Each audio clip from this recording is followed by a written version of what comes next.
On one of the islands of the Malay archipelago, a group of pirates, having just looted a private yacht, is resting after a successful raid. One of the bandits goes to relieve himself and finds a strange iron mask in the bushes. Curious, the man investigates the surroundings and stumbles upon a cave. While exploring it, he suddenly falls through a hidden hole in the floor into a network of underground tunnels. Sometime later, a group of mercenaries lands on the island of Una Una to explore a former Japanese military bunker from World War II. The client of the expedition is Warren Price, the son of a millionaire who brought along his girlfriend, Su Ling. The mercenaries take the journey seriously, knowing pirates are active in these waters. However, one of them, Sergeant Papa Snake, decides to prank his comrades by scaring them with an old skull found in the bushes. Price is outraged by his behavior, as Captain Tino Prawa, the group's leader, assured him that his people were true professionals. The captain is forced to reprimand the sergeant.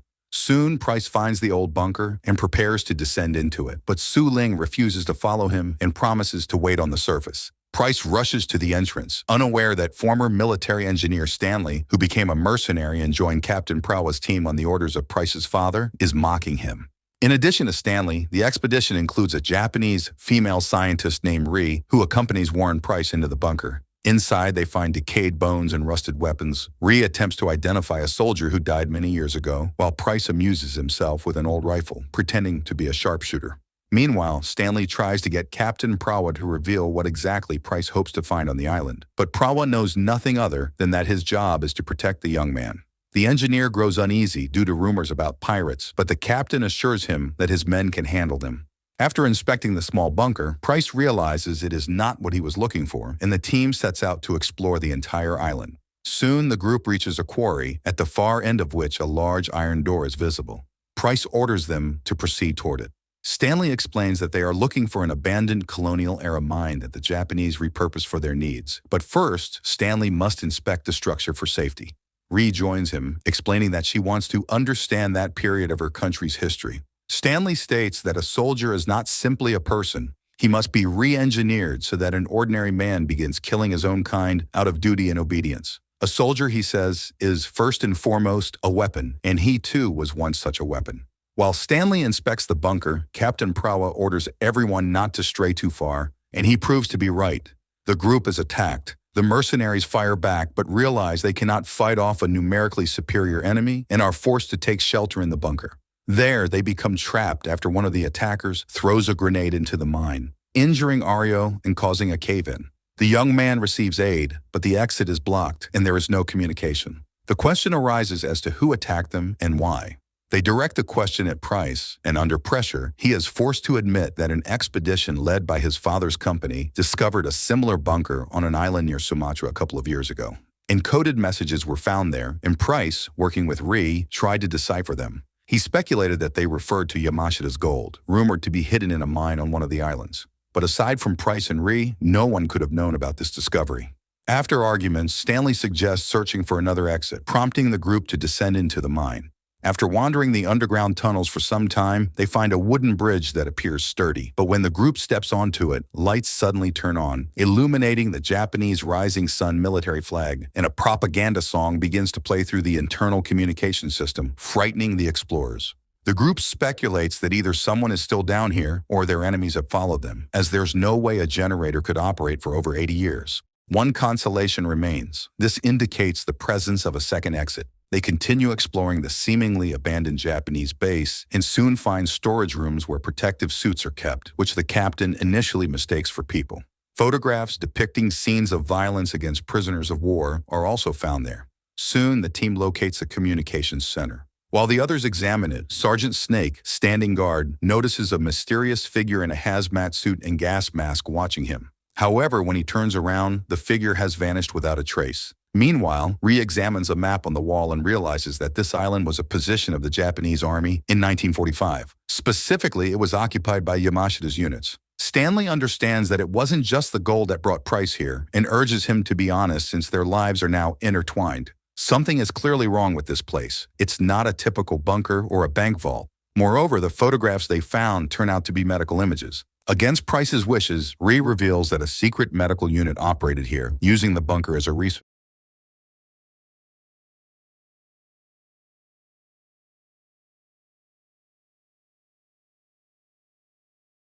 research center to study chemical and biological weapons.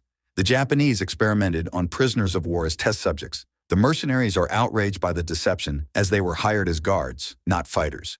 This changes the cost of their service. Price insults Stanley, who lunges at him, but the captain intervenes to stop the fight. The group continues forward, and as they move through the mine, figures in protective suits silently follow them, unseen. Soon the team discovers a room that was once used as a barracks. Ario is laid on the remains of a bed, after which the captain orders everyone to stay there while he and the sergeant search for another way out.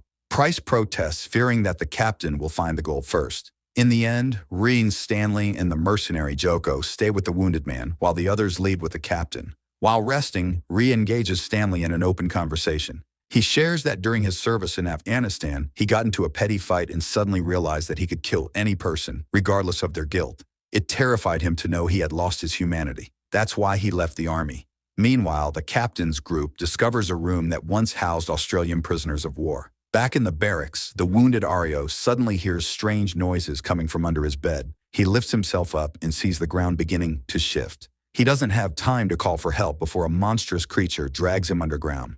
Joko rushes after him. Stanley and Ree also descend into the tunnel but lag slightly behind the mercenary. Joko hears sounds of movement but doesn't see the strange masked creature fleeing through the tunnel. At the same time, Ree finds Ario's body atop a pile of human bones. The young man is already dead, and nothing can be done for him.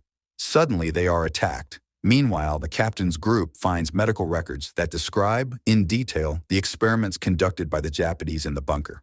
Jars containing preserved human body parts stand nearby. At the same time, Joko stumbles into an underground chamber filled with human remains, including the grotesquely mutilated body of a pirate. He kills one of the masked creatures, but others appear at the sound of the gunshot. Losing his rifle during an attack, he fights one of the monsters, hand to hand. The mercenary barely manages to defend himself, but after running out of pistol rounds, he is quickly killed by the creatures.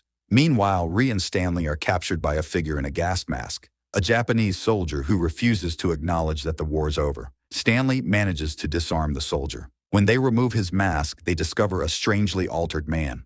Ree tries to explain the reality to him, but he refuses to believe her. The woman then shows him a video on her iPad of Japan's surrender aboard the USS Missouri, which breaks the soldier. It turns out there were originally 2 of them here, and his comrade had long urged him to abandon the post and return to civilization, but he killed him instead. Meanwhile, the captain and sergeant discover that the door they enter the medical lab through is now sealed. Suddenly, one of the creatures attacks Price, wounding him. The captain shoots the monster, but it has no effect. The creature advances on the captain until the sergeant kills it with a makeshift spear. They administer aid to Price, but his wound is serious. At the same time, the Japanese soldier reveals that for years they guarded this place. When communications were cut off, his comrade wanted to leave and surrender to the victors, but he killed him instead. He also explains that many prisoners were turned into monsters here. Meanwhile, Price, regaining consciousness, helps the captain examine the strange creature and reads on its mask that it belonged to a 24-year-old Australian. This means it was a prisoner of war. But how, after all these years? The Japanese soldier explains that the gas, which Unit 731 experimented with, drove the prisoners insane and transformed them into monstrous beings. He and his comrades were injected with the gas as well, under the assurance that it would keep them young and healthy. But this is the result, though the scientists' intention was to create super soldiers. However, this was not their final experiment. They perfected the formula and created their ultimate masterpiece, the Guardians of the Empire. Meanwhile, as the captain inspects the laboratory, he finds a hidden compartment where mutated remains are crucified on the walls. Nearby, syringes filled with a golden solution are scattered. The gold, it turns out, was the foundation of the experiments. Price is deeply disappointed by Yamashita's gold, while the sergeant laughs at him. At the same time, the Japanese soldier admits that there is another exit leading to the surface, and he is willing to show it to them.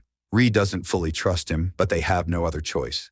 Meanwhile, the captain and the sergeant attempt once more to open the doors of the laboratory while Price and Su Ling discuss their predicament. Realizing they cannot leave empty-handed, the pair steals one of the syringes containing the golden formula, knowing it could fetch a fortune as a biological weapon on the black market. At that moment, the doors open, and the mercenaries discover a sanctuary filled with dozens of creatures clad in samurai armor, soldiers of the Japanese Imperial Guard, who had been injected with the same mutagenic compound, transforming them into guardians of the Empire. The monsters immediately advance, wounding the captain. He orders Price and Su Ling to run while the sergeant stays behind, trying to hold off the Imperial Guards, though he is severely injured in the process. The captain and Price pry open a ventilation grate, and he commands the pair to jump down. He then returns to assist the sergeant, but arrives too late, seeing him die before catching up with Price and Su Ling. They navigate through the underground tunnels and eventually stumble into the cave where Joko was killed. There, the creatures attack them, forcing the group to fight back with sharp bones of their fallen predecessors.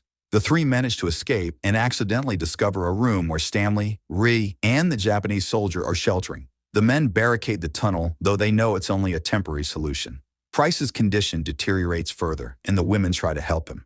The captain struggles with the loss of his soldiers, though Stanley tries to comfort him, reminding him that they knew the risks of this job.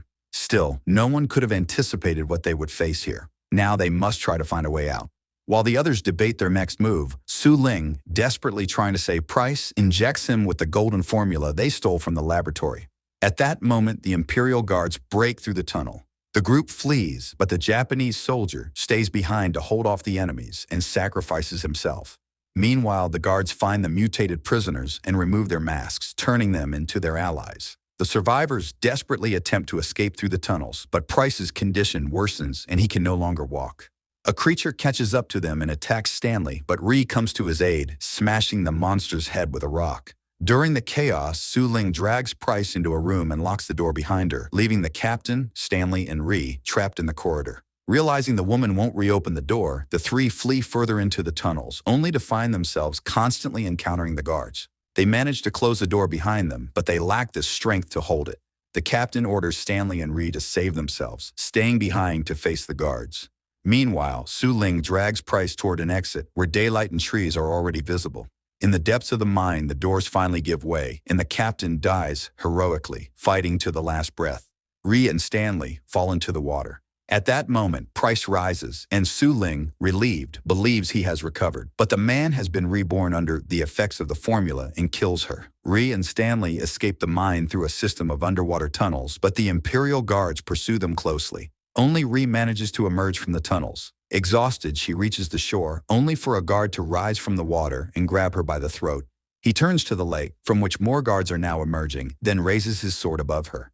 A solid zombie horror film. The production is well executed, the monsters look impressive, and the actors deliver decent performances. The idea of an alchemical serum based on gold is also quite interesting. The film's ending, however, is not its strongest point, as it leaves the resolution ambiguous. The Imperial Guards